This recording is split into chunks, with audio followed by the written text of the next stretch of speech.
welcome to Wednesday webinar. Tonight I'm coming to you from Piermont in Sydney. We have some really interesting buildings to show you that have combined old with new, and I thought this would be a great lead into a discussion on what happens when you develop a property that you purchased before September 1985. In other words, a property that is exempt from capital gains tax. You see, if you build on a pre-1985 property, the building is treated as a separate asset from the land, and the building will be subject to capital gains tax if it is not covered by your main residence exemption. This is a very good argument for just renovating the property rather than build a new house. If you were to spend only $143,392 on improving the building, then the building would still be considered a pre-1985 asset and exempt from capital gains tax. Fortunately, this $143,000 is not a once-in-a-lifetime limit. It is a limit per project. This threshold is indexed each year and started out at just $50,000 back when CGT was first introduced. By the way, building a new house for $143,000, if it was possible, won't cut it, as a new building will always be treated as a separate net asset from the land. If you have a rental property that you purchased before the 19th of September 1985, progressive renovations may be worth looking into. Just make sure you keep something of the original building. Here are some inspiring buildings, though of course you could never get any of this under those thresholds.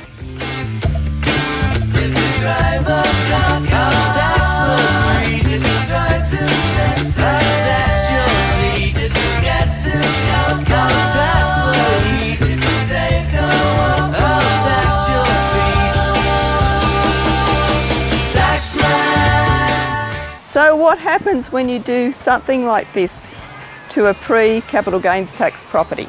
Maybe not this ambitious, but over the threshold, or a completely new building. If you are developing with the intention of selling, you are in business. It's a business venture, so you are not going to get the capital gains tax discount anyway. The profit will be taxed as normal business income. Now, the pre-CGT property, the one that you bought before September 1985, will become the trading stock of the business. This means the profit on it is taxed as normal business income too. The good news is that it can be brought into the business's accounts at the market value at the date it is committed to the development. The market value can include the potential it has for development. So up to this date, you have at least received all the gain free of any tax. The next thing to consider is GST. You will of course need to register for GST because you are developing the block with the intention of selling. It is extremely important that you use the margin scheme when you sell the properties that you develop. The margin scheme will allow you to only pay GST on the margin between the market value of the property when you first introduced it to the development and the selling price. You must have a clause in the contract where the buyer agrees that you can utilise the margin scheme. If you don't do this, you will have to pay the ATO GST on 1/11 of the whole selling price. So don't miss this, please. Now let's look at when you undertake the development to keep the properties as rentals. As long as you keep them as rentals for a continuous period of 5 years, you will not have to charge GST when you sell them. And as long as your primary purpose in developing the property is to hold it as an investment, not for the purpose of resale, then when you do eventually sell it, the sale proceeds will not be business income. Note, the onus of proof is on you as to whether to convince the ATO that that was your intention. If it is not business income, then you can look at the capital gains tax concessions, the first of which will be the exemption for it being a pre-1985 asset. Now, if you've gone over the $143,000 or you've built a completely separate building, then you need to treat the property as two separate assets. One asset being the pre-1985 part, which is completely free of tax, and the other, the building, will be subject to capital gains tax, and as it's a separate net asset, you have to wait 12 months to get the 50% discount.